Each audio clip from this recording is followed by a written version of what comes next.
Hey gang, in case you were wondering what that train whistle is all about, today we're going to study a train song.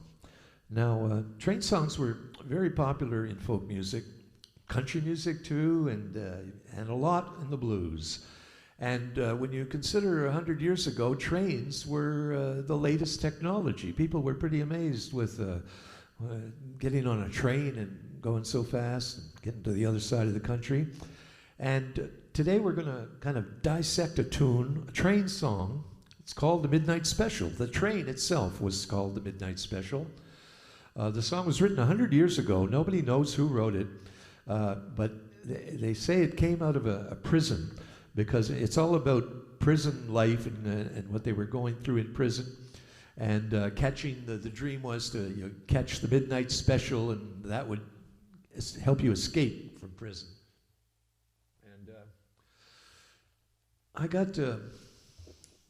Today we're going to kind of play with that a little bit with some electronica. We're going to play the blues song. I'll give you a little sample of it here. And then we're going to take it to another place. I hope you're ready for this.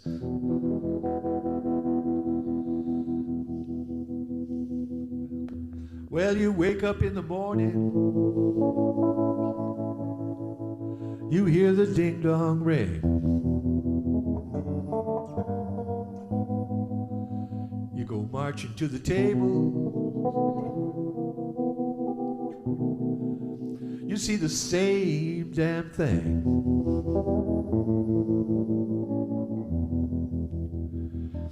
Well, no food on the table, not a fork in the pan. And if you say a thing about it, you're in trouble with the man. Let the midnight special shine a light on me. Let the midnight special shine a ever-loving light on me. And when that light came through their prison cell window, if they had a window in their prison cell, they would think about the time when they were going to get out. And this song was recorded hundreds of times by a lot of different people, country artists, bluegrass, and I even heard a reggae version. Harry Belafonte recorded it, a lot of well-known pop singers. It became a standard, but it was first popularized by a blues singer called Lead Belly. And he was in prison. He had been in and out of prison, and I guess he was kind of a cantankerous guy. He got into trouble, but the legend is that when he was there with his guitar, the warden heard him singing, and actually a record company, a person starting a record company, got to hear about him and came. And anyway, good old Lead Belly was released early from his prison sentence, and it was because of this song. And it's kind of inspiring that shows the power of music a little bit, eh? And Lead Belly, that's his nickname. Oh, I didn't even mention I got a nickname, Stringbuster, and I guess that's because I broke a lot of guitar strings in my younger days. But this is a good time for me to introduce somebody else with a great nickname. He's my buddy Pat, a.k.a. PatMakesMusic, formerly Cool Richie, and I bet he had a lot of other nicknames in his day. I did. But Pat, can you drop in here and say hello and fire up your rig, and we'll show the folks where the blues is going in the future. Hey kids, so we got some sounds for you.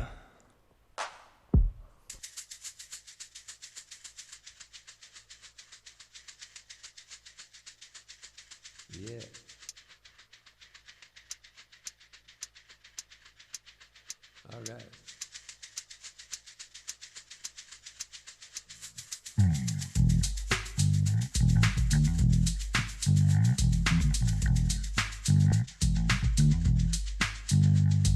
Feeling. Midnight. Take it to midnight.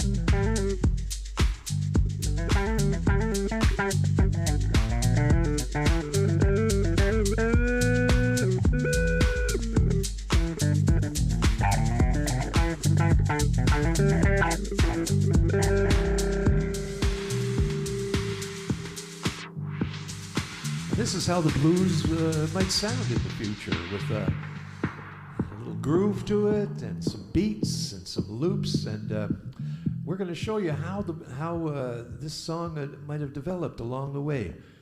Now we're not going to talk too much about the old blues, but here's a little bit of what Leadbelly sounded like at the time, 100 years ago. We've come a long way, haven't we? Going further. Although I like the Leadbelly, don't you, Brian? I don't know. I don't know. You could tell he didn't have a guitar tuner. You don't need a guitar tuner for the blues, though. Johnny, heaven loving light on me when you get up in the morning, when that big bell rings, goes a marching to the table. You meet the same old thing, knocking talk around the table. Ain't nothing in my bag, never said anything about it. Have a trouble with the man, let the midnight special shine a light on me. Let the midnight special Johnny, heaven loving light on me. If you ever go to Houston, boy, you better walk right, and you better not squabble, and you better not fight, better rock away. You know, all these styles every kind of music you're hearing nowadays, the R&B, even hip hop and rap, all comes from the blues, you know, and it uses those patterns, that call and response thing that started out in the fields. It was field haulers. People were making up songs while they were working on picking cotton or even chain gangs or whatever. And they found that singing while they were working was giving them a little bit of relief. But you know, this blues music,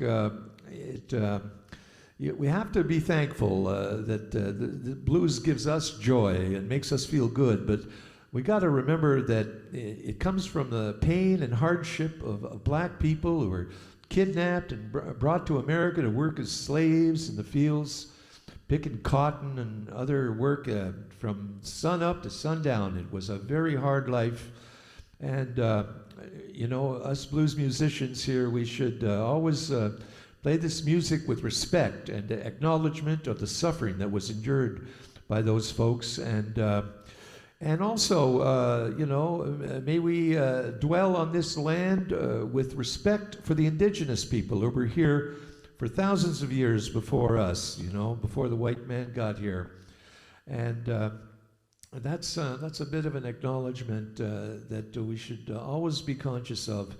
Because we love this music, but it came from a lot of suffering and hard times. Take us to some hard times there, Pat. This one's more of a lifter-upper, but still one of my bluesier tunes. I want to get up there.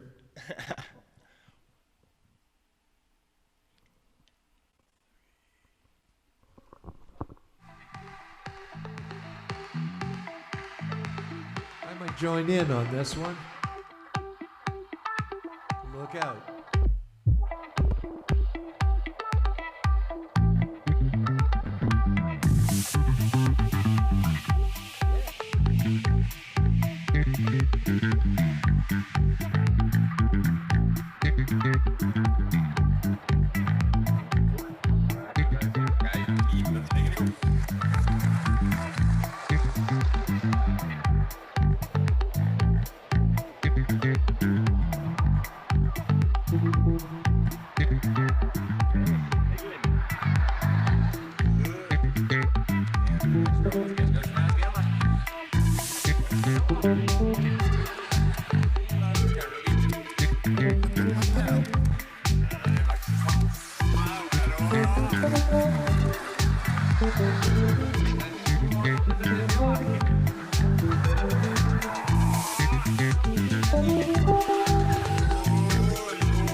That was a little bit of another version of the song.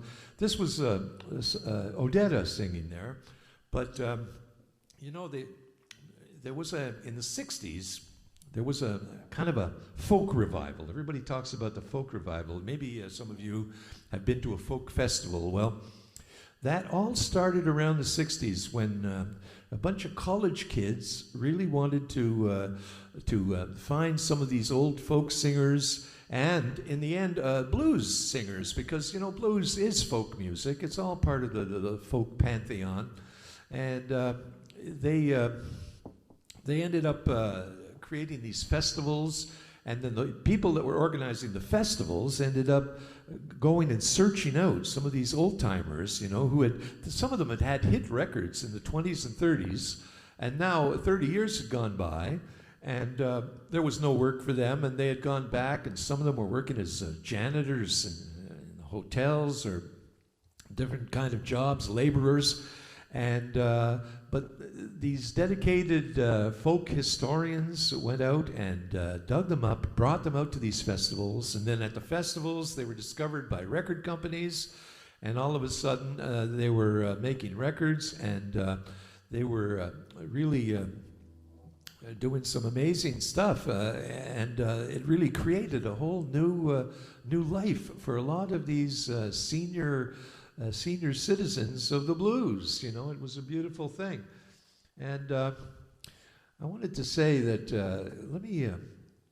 let me switch guitars here, because part of that folk demonstration, folk revival. Oh God, how am I going to even get this guitar off of me? Hang on a sec. I wanted to demonstrate a resophonic guitar. This is interesting as we talk about the development of the blues. Oh, I have to go get my resophonic guitar. There will be another intermission, by the way, though, and we're going to invite you guys to pose any questions you might have about the blues, blues history, blues music, where it's going, where it's been, and if you want to talk to us about Ableton Live or some of the tools we're using nowadays to play it. But this here idea of a steel body guitar with this pie plate kind of thing, that was all about making the guitar louder, because The history of the blues is it was one guy and a guitar playing out in the fields of Mississippi. And it was like that for the beginning of it. I mean, as I was describing, it starts out in the fields as work songs, but then finally, you know, on Sunday, somebody would have a guitar and somebody would be making up a song. And it was a guy and his guitar. And then a lot of these folks ended up in New Orleans was the closest big city to where all of that, where the slavery was happening in all those fields in the southern United States. And when somebody did finally make their way to the big city, to New Orleans, then there was pianos. A lot of people had a piano in the house. There was bands with brass instruments, you know, drums, and all of this was happening. And so all of a sudden they're playing their music in a band situation, and the problem there was you couldn't hear the guitar anymore because of all the other instruments. So somebody had the great idea, well, let's make it out of steel, and let's put a big resonator kind of pie plate thing in there so that it'll project more. And this is what they got.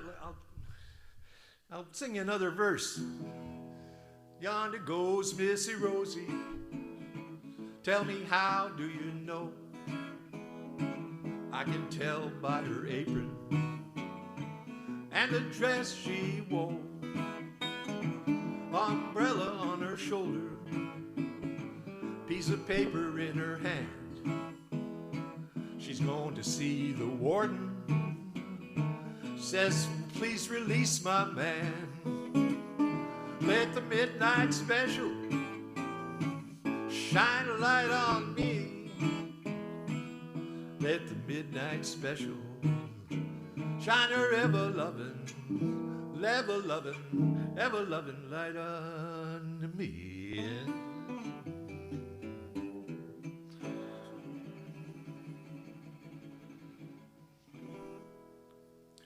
And then the last chapter of the Resophonic guitar is only a few years after the Dopera brothers invented it, and that's why you hear the term dobro, a dobro guitar. I bet you there's a few guitar players in the house, eh? And if you've got any guitar questions, please put them in the chat. But the thing about the guitar, it's not very popular anymore. You see a lot of old blues guys playing it. But what happened was somebody invented the guitar amplifier, like shortly after. And then guitarists had an amplifier, and they could get a little more sound, and they could be in the band and be heard. And that is kind of how it went from there. Picture it, you know, all of a sudden you got an amplified guitar, and then bands started forming. The population was migrating up north all the time as slavery was kind of winding down, or people were getting out of it. Some were escaping on the Underground Railroad, which, by the way, made its way all the way to Canada. And they would end up playing in bands in Chicago. Was kind of the ultimate destination. All the jobs were in Chicago. And they would get there. And in Chicago is really where you got the beginning of electric blues. And electric blues is what the Rolling Stones heard over in London, England in the early 60s. They heard an old record of Muddy Waters or something, and they're going, whoa, what is that? But in the midst of all this, the blues really was, I think the expression is, the blues had a baby and they called it rock and roll.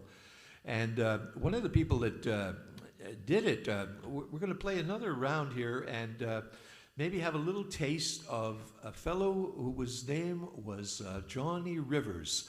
He, some might call him a one-hit wonder. He's a one-album wonder because he came out with his first album. It was a live album, and it was in a club called the Whiskey A Go-Go. And people were dancing up a storm, and it was high energy. And there he was singing the Midnight Special. But let's get into another round here, Pat, and see where it goes. I'll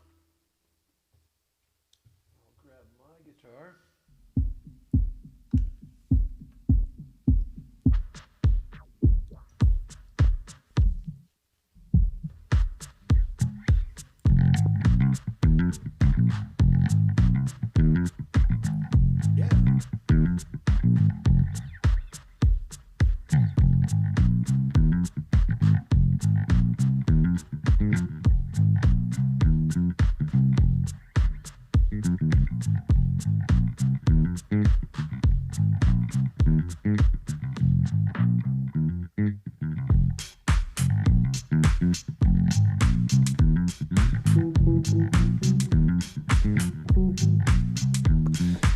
And this is, if your music teacher taught you do, re, mi, fa, we are in the key of fa, or F.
Hey, let the midnight special shine a little light on me. Oh, let the midnight special shine a light on me. Ooh, let the midnight special. See, it's not too late to play the blues, kids.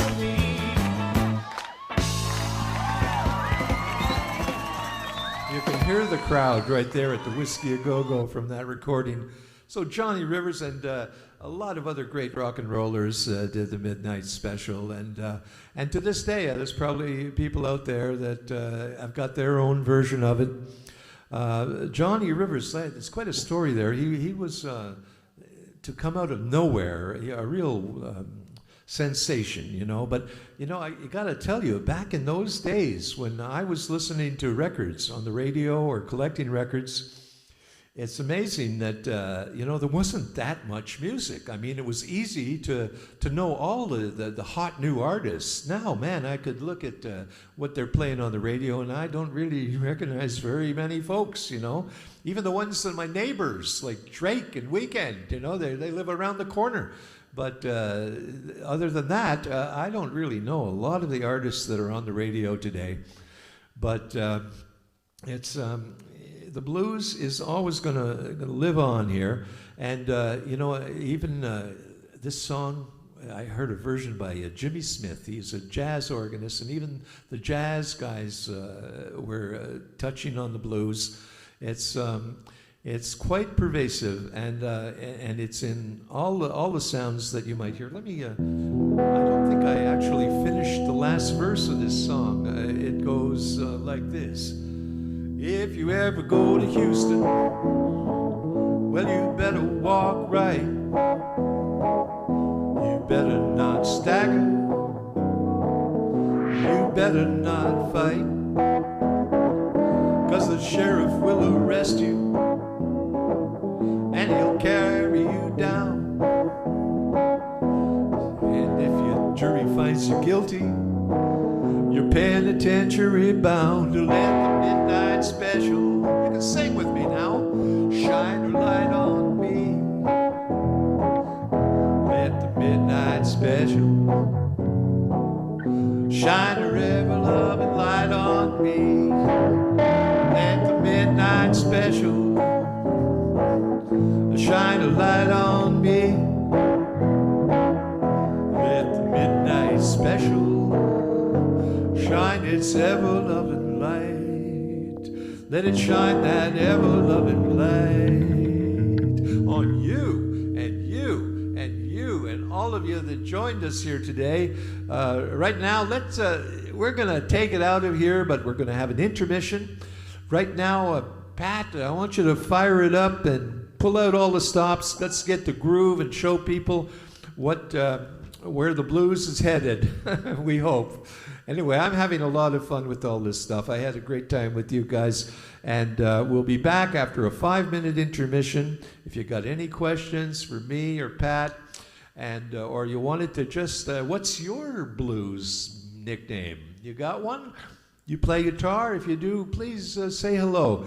And we encourage you all to learn more about the blues by going to the Toronto Blues Society website, torontobluessociety.com.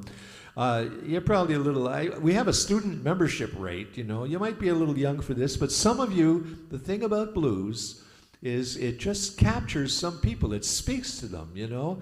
And go listen to Muddy Waters or Howlin' Wolf. And if it speaks to you, there is a whole universe of blues music there to explore. And like I said, it's the roots. It's where everything that we're listening to today came from. So let's take them to what everybody's going to be listening to in the future. We'll make it a little longer jam here. Let's take it out.